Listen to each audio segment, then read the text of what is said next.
Pictures ഒക്കെ കാണിച്ചു തരാം. അത് കഴിഞ്ഞാൽ ഇനി ഇവിടെ ഉള്ള രണ്ട് കാര്യങ്ങൾ, ഒരു നോസിലുണ്ട്, ഒരു ഹോസ്റിയിലുണ്ട്. നോസിൽ ജസ്റ്റ് ഇതിന്റെ സപ്പോർട്ട് ചെയ്യാൻ വേണ്ടിയിട്ടാണ്. അതായത് ഒരുപാട് ഡിസ്റ്റൻസിലോട്ട് ആ നോസിൽ ഇങ്ങനെ ടൈറ്റ് ആക്കി കഴിഞ്ഞാൽ ദൂരേക്ക് വരും. അതിന്റെ വീഡിയോസ് കാണിച്ചു തരാം. പിന്നെ ഇവിടെ എക്സ്റ്റിങ്വിഷേഴ്സ് ആണ്. എക്സ്റ്റിങ്വിഷേഴ്സ് ഇത് ഫോളോ ചെയ്യണ്ട, ഇത് പഴയ കൺസെപ്റ്റ് ആണ്, ഇതിപ്പോൾ യൂസ് ചെയ്യൂല. വാട്ടർ എക്സ്റ്റിങ്വിഷർ എന്ന് പറഞ്ഞത് യൂസ് ചെയ്യാൻ പറ്റില്ല. കാര്യം എപ്പോഴെങ്കിലും ആരെങ്കിലും വല്ല ഇലക്ട്രിക്കൽ സൈഡിലോട്ട് അടിച്ചു കഴിഞ്ഞാൽ കുടുങ്ങി അല്ലേ. അപ്പോൾ രണ്ട് ടൈപ്പ് എക്സ്റ്റിങ്വിഷറാണ് സാധാരണ ഉണ്ടാവുക. ഒന്ന് കാർബൺ ഡയോക്സൈഡ്, രണ്ടാമത് ഡ്രൈ പൗഡർ എന്ന് പറഞ്ഞ ഒരു എക്സ്റ്റിങ്വിഷറാണ്. അപ്പോൾ കാർബൺ ഡയോക്സൈഡ് എക്സ്റ്റിങ്വിഷറും ഡ്രൈ പൗഡറും ഉപയോഗിക്കാം. ഇത് എന്തിനാണ് ഉപയോഗിക്കുന്നത് വെച്ചാൽ, കാർബൺ ഡയോക്സൈഡ് പൊതുവെ ഇലക്ട്രിക്കൽ ഐറ്റംസ് എന്തെങ്കിലും ഷോർട്ടായി, ഇപ്പോൾ ഈ ഫാന് ഷോർട്ടായി, സ്മോക്ക് അല്ലെങ്കിൽ ഫയർ ഇങ്ങനെ വരാൻ തുടങ്ങി, അല്ലെങ്കിൽ ഇവിടുത്തെ വയറിങ് അല്ലെങ്കിൽ ഇവിടുത്തെ DB ഇനി വേറെ ഇലക്ട്രിക്കൽ എക്യുപ്മെന്റ്സ്, അങ്ങനെയാണെങ്കിൽ ഈ കാർബൺ ഡയോക്സൈഡ് അടിക്കാൻ പാടുള്ളൂ. മനസ്സിലാവും? അവിടെ വെറ്റ്, വാട്ടർ ഇങ്ങനെയുള്ള സാധനങ്ങളൊന്നും ചെയ്യാൻ പാടില്ല. അപ്പോൾ ഈ കാർബൺ ഡയോക്സൈഡ് അതിന് വേണ്ടിയിട്ട്. അപ്പോൾ കിച്ചൺസിലും പാൻട്രിയിലും ഒക്കെ ഏറ്റവും കൂടുതൽ ഉപയോഗിക്കുന്നത് ഈ കാർബൺ ഡയോക്സൈഡ് ഫയർ എക്സ്റ്റിങ്വിഷർ. മനസ്സിലായി? ഡ്രൈ പൗഡറിന്റെ പ്രത്യേകത എന്താ വെച്ചാൽ, ഡ്രൈ പൗഡർ എന്ന് പറഞ്ഞാൽ മൈദപ്പൊടിയില്ല, അതുപോലെ ഭയങ്കര ഡ്രൈ ആയിട്ടുള്ള പൗഡർ ആയിരിക്കും. അത് വളരെ മൈന്യൂട്ടായിട്ട് എറിഞ്ഞു കഴിഞ്ഞാൽ അവിടെ പിടിച്ചോളും. മനസ്സിലായി? അപ്പോൾ അതുകൊണ്ട് അവിടെ എന്ത് ചെയ്യും, ആ ഫയർ പിന്നെ ഇഗ്നൈറ്റ് ചെയ്യാനുള്ള ചാൻസ് കുറവ്. ഇപ്പോൾ ഡ്രൈ പൗഡർ ഒരു മൾട്ടി പർപ്പസ് ഫയർ എക്സ്റ്റിങ്വിഷറാണ്. പേപ്പർ കത്തിയാൽ, പ്ലാസ്റ്റിക് കത്തിയാൽ, അങ്ങനെ എന്ത് സാധനം കത്തിയാലും എന്ത് ചെയ്യാൻ പറ്റും, നമുക്കിതിനെ പ്രൊട്ടക്ട് ചെയ്യാൻ പറ്റും. അപ്പോൾ ഈ പിക്ചർ ഇത് ഇത്രയും സാധനങ്ങൾ മനസ്സിലായില്ലേ? ഈ കംപ്ലീറ്റ് കാര്യങ്ങളും ലിസ്റ്റ് ചെയ്ത് പറയാൻ പറ്റണം. മനസ്സിലായോ? അപ്പോൾ ഇത് കൺഫ്യൂഷൻ ഒന്നും ഇല്ല. ഇതിൽ നിങ്ങൾ ഓട്ടോകാഡ് ഇതിന്റെ പിക്ചർ വരയ്ക്കാൻ സ്റ്റാർട്ട് ചെയ്യുന്നവർക്ക് സ്റ്റാർട്ട് ചെയ്യാം. ഓട്ടോകാഡ് ഓഗസ്റ്റ് ബാച്ചിലുള്ളവർക്ക് ഓട്ടോകാഡ് കഴിഞ്ഞതിന് ശേഷം സ്റ്റാർട്ട് ചെയ്യണം മതി. അപ്പോൾ ഇത് നിർബന്ധമായിട്ടും എല്ലാവരും സ്കെച്ച് ചെയ്ത് വെക്കണം. ക്രാഫ്റ്റ്മാൻ ആവാൻ വേണ്ടിയിട്ടല്ല, ഇത് എക്സ്പ്ലെയിൻ ചെയ്യുമ്പോൾ നമുക്ക് കംപ്ലീറ്റ് ഡീറ്റെയിൽസ് പറയാൻ പറ്റണം. ക്ലിയറാ? ഏത് രാജ്യത്ത് പോയാലും ഇത് നമുക്ക് എക്സ്പ്ലെയിൻ ചെയ്യാം. മനസ്സിലായി? എല്ലായിടത്തും ഏകദേശം ഒരേ സ്റ്റാൻഡേർഡ്. അപ്പോൾ ഞാൻ പറഞ്ഞ ക്ലാസ് 1, ക്ലാസ് 2, ക്ലാസ് 3 ഇല്ലേ, അത് ശരിക്കും NFPA 14 ഡീറ്റെയിൽസ് ആണ്. അത് തന്നെയാണ് ഇവർ കോപ്പി പേസ്റ്റ് ചെയ്തത്. മനസ്സിലായോ? അപ്പോൾ അത് ഒന്നുകൂടി ഇപ്പോൾ എടുക്കുക, പെട്ടെന്ന് പറയാം. ഇപ്പോൾ നമ്മൾ പഠിച്ച കാര്യങ്ങളെ തിയറിറ്റിക്കലായിട്ട് എങ്ങനെയാണ് എക്സ്പ്ലെയിൻ ചെയ്യാന്നുള്ളത്.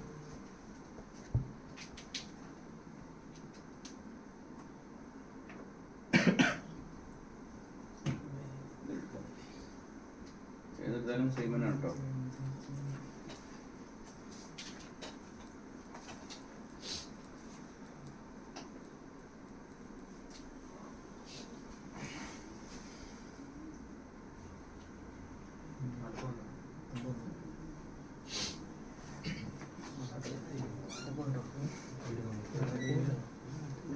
ഇവിടെ പേജ് നമ്പർ 305 പെട്ടെന്ന് പറയാം. Class 1 system comprise of 65 diameter landing valve, outlet coupled uncoupled with 65 mm diameter, 30 metre long. RRL എന്ന് പറയുന്ന സാധനം കാണാം. RRL എന്ന് പറഞ്ഞാൽ റെയിൻഫോഴ്സ്ഡ് റബ്ബർ ലൈൻ. അതായത് ഇത് നമുക്ക് പിന്നെ ഫയറിലിട്ട് കഴിഞ്ഞാൽ അത് തീ പിടിക്കില്ല. സാധാരണ ഓസ് തീ പിടിക്കും, പക്ഷെ ഇത് ഫയറിൽ തീ പിടിക്കില്ല. അതുപോലെ തന്നെ ഗ്രിപ്പുള്ള സാധനം. നമ്മളിതെങ്ങനെ പിടിക്കാറോ, ഈ കൈയിൻ്റെ ഉള്ളിൽ ഇങ്ങനെ വെച്ചിട്ട് ഇങ്ങനെ പിടിക്കുക. മനസ്സിലായി? അപ്പോൾ അത് ഗ്രിപ്പ് ഉള്ളതുകൊണ്ട് RRL ഹോസാണ് ഉപയോഗിക്കുക. അപ്പോൾ അത് സ്പെഷ്യൽ പേരാണ്, അത് അങ്ങനെ തന്നെ നോട്ട് ബുക്കിൽ മെൻഷൻ ചെയ്യുക. Multi purpose hose nozzle for use of civil defence department, personnel ഒരു അതർ ട്രെയിനിൽ ഫയർ ഓഫീസ്. അപ്പോൾ ക്ലാസ് 1 എന്താണ്, ആ ലാൻഡിംഗ് വാൽവും അതിൻ്റെ ഹോസ് മാത്രമേ ഉള്ളൂ. ക്ലാസ് 2 എന്ന് പറയുന്നത് 25 mm ഡയമീറ്റർ ഹോസ് റീൽ, അല്ലെങ്കിൽ 40 mm റാക്ക് എന്ന് പറഞ്ഞ സാധനമുണ്ട്. അതിപ്പോൾ നിലവിൽ വളരെ കുറവാണ്. നിങ്ങൾ പിന്നെ ബുർജ് ഖലീഫിൻ്റെ ആ പ്രൊജക്റ്റിൽ അവിടെ ഒരു റാക്ക് സംഭവം ഉണ്ട്. റാക്ക് എന്ന് പറഞ്ഞാൽ എന്താ, ഈ റീലിലുള്ള സംഭവം റാക്കം തൂക്കി വെച്ചുള്ള ഒരു സംഭവം. അപ്പോൾ ജസ്റ്റ് ഒന്ന് ഗൂഗിളിൽ സെർച്ച് ചെയ്തൊക്കെ ഹോസ് റാക്ക് എന്ന് അടിച്ചു നോക്കി. ഹോസ് റാക്ക്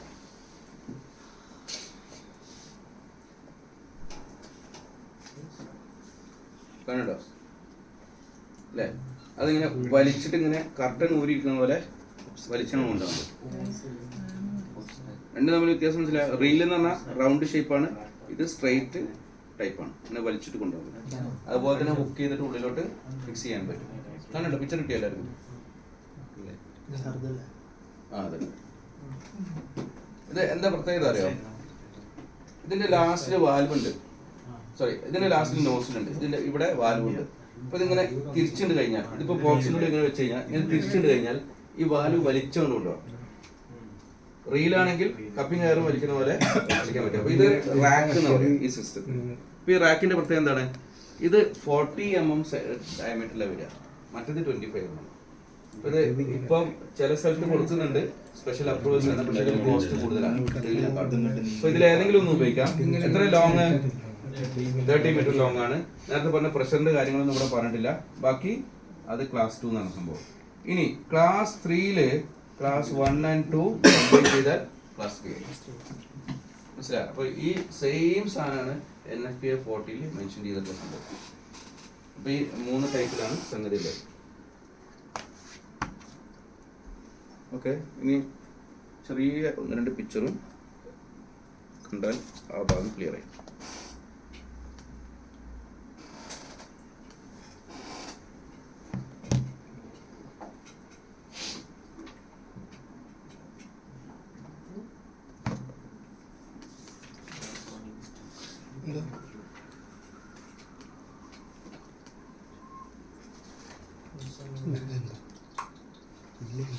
അത് ഈ ഡോക്യുമെന്റ് ഞാൻ അയച്ചാണ്, ആവശ്യമുള്ളവർ നോക്കിയാൽ മതി. ഇനി അഥവാ നിങ്ങൾ യൂറോപ്യൻ കൺട്രീസിൽ അങ്ങനത്തെ സ്ഥലങ്ങളൊക്കെ പോവുകയാണെങ്കിൽ IFC എന്ന് പറഞ്ഞാൽ, IFC എന്താണ്, നമ്മൾ ICC സേഫ് എന്ന വെബ്സൈറ്റ് എടുത്തില്ലേ, ആ സെയിം സംഭവം തന്നെ 2021 ആണ്.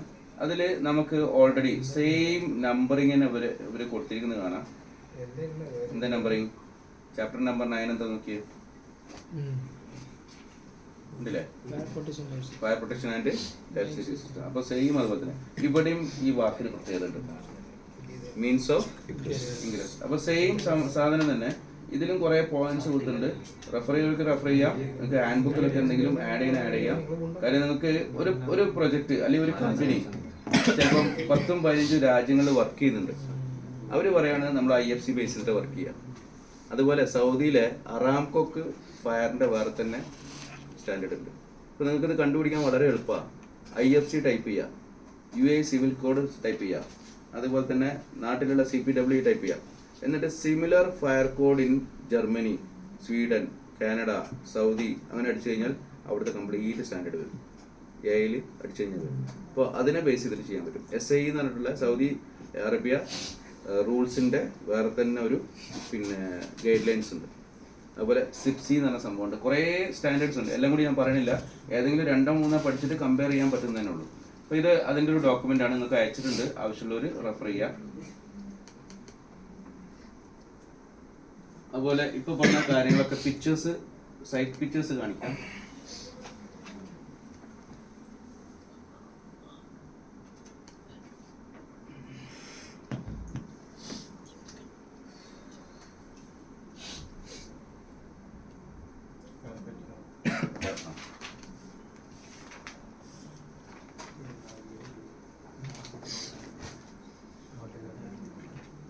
ഇന്ത്യൻ സൈറ്റിനോട് എഴുതിയോ? ബസ് പോകണ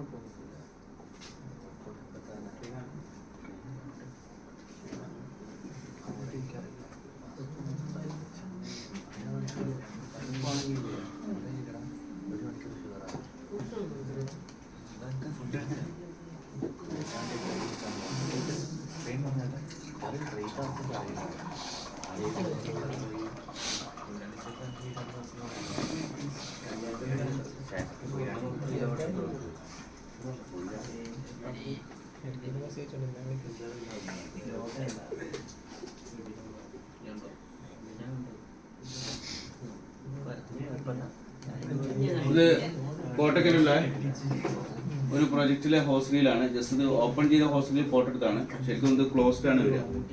അപ്പൊ ഇതില് സ്ട്രെയിറ്റ് പൈപ്പ് മുകളിൽ പോയി കണ്ടോ, അത് കഴിഞ്ഞിട്ട് ഒരു റീലുണ്ട്, ഇവിടെ ലാൻഡ് വാല്. അപ്പൊ ലാൻഡ് വാല് ചെറിയ ചെറിയ വ്യത്യാസങ്ങളൊക്കെ ഉണ്ടാവും. ഇതിന് ഒബ്ലിക് ടൈപ്പ് എന്ന് പറയാം, ചെറിയ ചെരിവുള്ള ടൈപ്പ്. അതിന്റെ റീലാണ് ഈ താഴെ കൊടുത്തിരിക്കുന്നത്,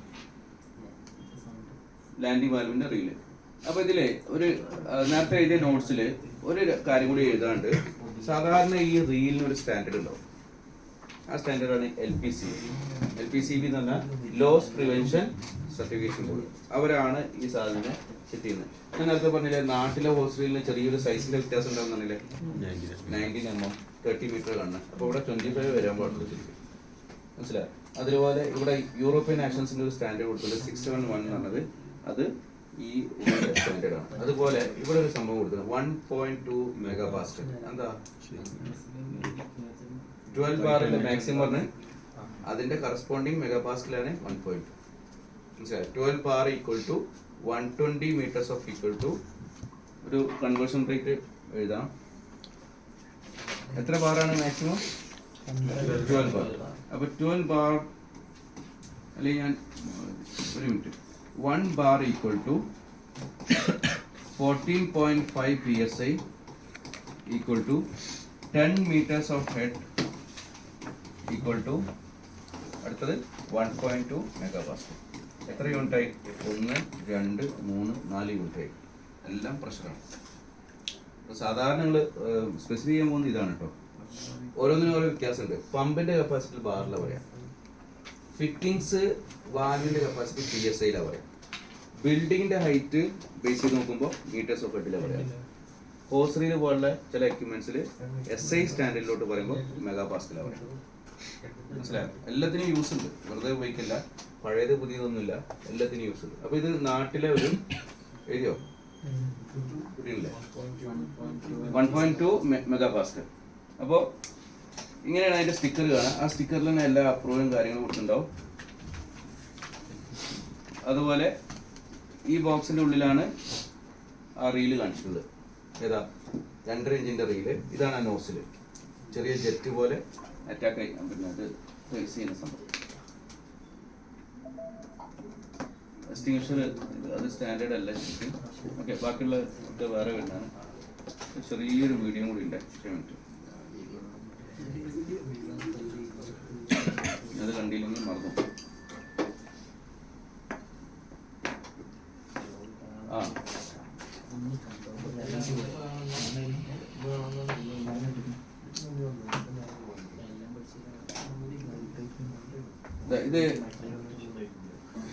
ഇതൊരു ഇൻഡസ്ട്രി പ്രോജക്റ്റ് ആണ്. ഇത് നമുക്ക് പിന്നെ അഡ്വാൻസ് പഠിക്കുന്ന സമയത്ത് പഠിക്കാനുള്ളത് തന്നെയാണ്.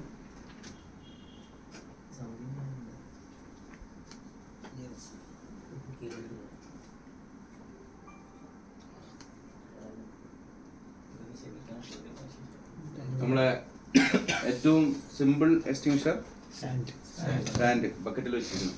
ഈ റെഡ് ലൈന് പോയിരിക്കുന്നുണ്ടോ? ഇതൊരു ഇൻഡസ്ട്രിയാണ്. ഇൻഡസ്ട്രി ആയതുകൊണ്ട് നമുക്ക് ജസ്റ്റ് എല്ലായിടത്തും ഹോസ്റ്റലിൽ കൊണ്ടുപോയി വെക്കാൻ പറ്റില്ല.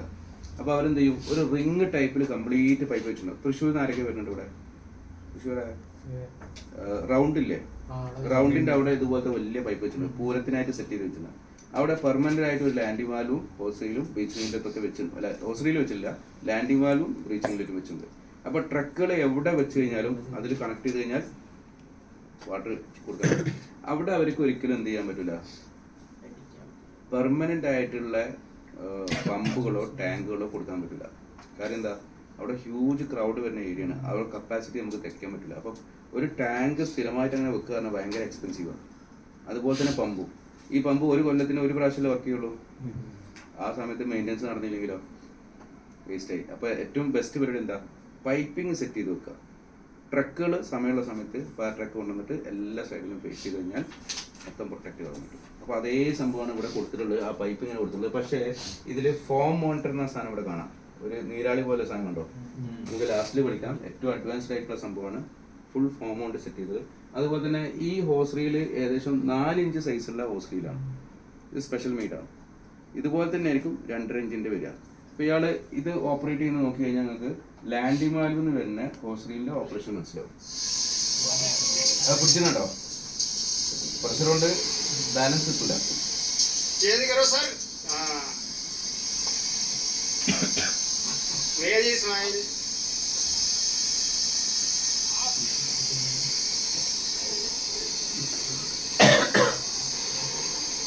ഇതിപ്പോൾ ഔട്ട്സൈഡ് വെയർ ഹൗസ് സെറ്റ് ചെയ്താണ്. അപ്പോൾ തൊട്ടടുത്താണെങ്കിൽ ഇതിങ്ങനെ വെച്ച് കഴിഞ്ഞാൽ വൈഡ് ആയിട്ട് വാട്ടർ പോവുക. ലോങ്ങിൽ അടിക്കണമെങ്കിൽ നോസിൽ കറക്കി കഴിഞ്ഞാൽ പോയിന്റിൽ വരും. മനസ്സിലായി? അപ്പോൾ ഇത് ലാൻഡിംഗ് വാൽവിന്റെ ഒരു ഓപ്പറേഷൻ ആണ്. അപ്പോൾ ഇങ്ങനെയാണ് നമ്മൾ പിന്നെ സെറ്റ് ചെയ്ത് വെച്ചത്. ഇത് ടെസ്റ്റിംഗ് ആണ് കേട്ടോ, ഇത് ഓൾറെഡി പ്രൊജക്ട് കഴിഞ്ഞിട്ടുള്ള ടെസ്റ്റിംഗ് ആണ്. അപ്പോൾ ഒന്ന് പെട്ടെന്ന് റിവൈസ് ചെയ്തായിരുന്നു പഠിച്ച കാര്യങ്ങൾ എന്തൊക്കെ, പേജ് നമ്പേഴ്സ് ഒക്കെ ഒന്ന് മെൻഷൻ ചെയ്യാൻ. പേജ് നമ്പേഴ്സ് ഒരു ഹാൻഡ് ബുക്ക് ഒന്ന് ഉണ്ടാക്കണം കേട്ടോ എല്ലാവരും. ഈ 2 ഡോക്യുമെന്റ്സ് ഇനി വേറെ ഏതെങ്കിലും ഡോക്യുമെന്റ്സ് എടുത്താലും കുഴപ്പമില്ല, അതിൻ്റെ പിക്ചേഴ്സ് എടുക്കുക, നമ്മൾ ഗൂഗിളിൽ കണ്ട പിക്ചേഴ്സ് എടുക്കുക, അതിൻ്റെ ഡിസ്ക്രിപ്ഷൻ എടുക്കുക, ഒരു 2-3 പേജിൽ ഹാൻഡ് ബുക്കിൻ്റെ content about fire hose reel. Okay, pictures maximum add ചെയ്യുക, എഴുത്ത് കുറക്കുക. അപ്പോൾ നോക്കി പോകുമ്പോൾ പെട്ടെന്ന് ക്ലിക്ക് ആവും. എന്തൊക്കെ പോയിന്റ്സാണ് പഠിച്ചത് സ്റ്റാർട്ടിങ് കൊണ്ട് പറഞ്ഞത്?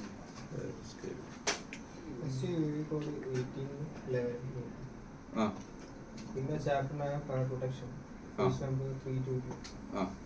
പിന്നെ നമ്മൾ ഡിസൈൻ പാരാമീറ്റേഴ്സിലേക്ക് പോയി, ഡ്രൈ റൈസർ, പിന്നെ ഫയർ ഹോസ്റ്ററി സിസ്റ്റത്തിലേക്ക് പോയി. പേജ് നമ്പർ 3 പിന്നെ ആപ്ലിക്കേഷൻ 308 സ്റ്റാൻഡേർഡ്. പിന്നെ പേജ് നമ്പർ 310 9.1 ടേബിൾ നമ്മൾ നോക്കി. പിന്നെ പേജ് നമ്പർ 322 ഡിസൈൻ റിക്വയർമെന്റ്സിലേക്ക് മാക്സിമം റെസിഡൻഷ്യൽ ഫീച്ചറായി 12 ബാർ എടുത്തു. 322 23 24 സ്ക്രീൻഷോട്ട് എടുത്ത് ഹാൻഡ് ബുക്കിൽ എത്താൻ പറഞ്ഞു. അത് തന്നെയാണ് സെയിം ആണ് 579 18 വേർഷൻ. പിന്നെ 326 പോയി ഫയർ ഹോസ്റ്ററി ക്യാബിനറ്റ്. പിന്നെ typical details of fire hose reel cabinet നോക്കി. അതിൻ്റെ അകത്തുള്ള 67 പോയിന്റ്സ് ഉണ്ട്, അത് നമ്മൾ ഡിസ്കസ് ചെയ്യും. ക്ലാസ് 1 ക്ലാസ് 2 പിന്നെ ക്ലാസ് 3 പിന്നെ 6 പോയിന്റ്സ് ഡിസ്കസ് ചെയ്തു. പിന്നെ അതിൽ തന്നെ class 1 65 diameter landing without PR 30 metre long ആകുന്നുണ്ട്. ഞാൻ 7th ഫ്ലോറിന്റെ കാൽക്കുലേഷൻ ചെയ്തപ്പോൾ പിന്നെ 305 പോയി. എക്സ്റ്റിങ്ക്വിഷേഴ്സ് CO2 ഉണ്ട്, ഡ്രൈ പൗഡർ എക്സ്റ്റിങ്ക്വിഷേഴ്സ് ഉണ്ട്. പിന്നെ പേജ് 305 ക്ലാസ് 1 അതിൻ്റെ ഒന്നുകൂടി നോക്കി. 65 ഡയമീറ്റർ ലാൻഡിംഗ് വാൾ വിത്ത് ഔട്ട്ലെറ്റ് കപ്പുണ്ട് നോക്കി. പിന്നെ അടുത്ത ക്ലാസ്സിൽ വരുമ്പോൾ എല്ലാവരും നോട്ട്ബുക്കിൽ ഞാനിവിടെ എക്സ്പ്ലെയിൻ ചെയ്ത ആ ഹോസ്റ്റലില്ലേ അത് അതുപോലെ ജസ്റ്റ് ഒന്ന് സ്കെച്ച് ചെയ്ത് വരാം. ഓക്കെ, സ്കെച്ച് ഇവിടെ വന്നിട്ട് ചെയ്യാനല്ല, വീട്ടിൽ പോയിട്ട് ചെയ്യാം. വീട്ടിലൊരു 10 മിനിറ്റ് ഈ നോട്ട്ബുക്ക് ഒന്ന് ഓപ്പൺ ചെയ്ത് നോക്കണം. മനസ്സിലാവും? 2 കാര്യങ്ങൾ ചെയ്യാനുണ്ട്. ഒന്ന് നോട്ട്ബുക്കിൽ ആ സ്കെച്ച് ചെയ്യുക, രണ്ടാമത്തത് ഇതിനെ പറ്റി നിങ്ങളൊരു ഹാൻഡ് ബുക്ക് സെറ്റ് ചെയ്യുക. Hand book means thesis. എവിടെ നിന്നൊക്കെ എന്തൊക്കെ ഇൻഫർമേഷൻ എക്സ്ട്രാ ആഡ് ചെയ്യാൻ പറ്റുമോ അതൊക്കെ ആഡ് ചെയ്തു, ഒരു കുഴപ്പമില്ല, അതിന് ലിമിറ്റേഷൻ ഇല്ല. അപ്പോൾ ഇനി അടുത്ത ക്ലാസ്സിൽ വരുമ്പോൾ ഈ നോട്ട്ബുക്ക് ഇവിടുന്ന് എന്ത് ചെയ്യും, ഓപ്പൺ ചെയ്യും, വീട്ടിൽ പോയാൽ തുറന്നു നോക്കുക. സെൽഫ് ഡെവലപ്മെൻറ്റ് വേണോ ഷെൽഫ് ഡെവലപ്മെൻറ്റ് വേണോ? സെൽഫ് ഡെവലപ്മെൻറ്റ് എന്താ? നമ്മൾ ഡെവലപ്പ് ചെയ്യുക. അപ്പോൾ വീട്ടിൽ പോയിട്ട് നോട്ട്ബുക്ക് തുറന്ന ആൾക്കാർ സെൽഫ് ഡെവലപ്മെൻ്റ് ആവും. വീട്ടിൽ പോയിട്ട് നോട്ട്ബുക്ക് ഷെൽഫിൽ കൊണ്ടുവച്ചാൽ ഷെൽഫ് ഡെവലപ്മെൻ്റ് ആവും. ഏതാ വേണ്ടി?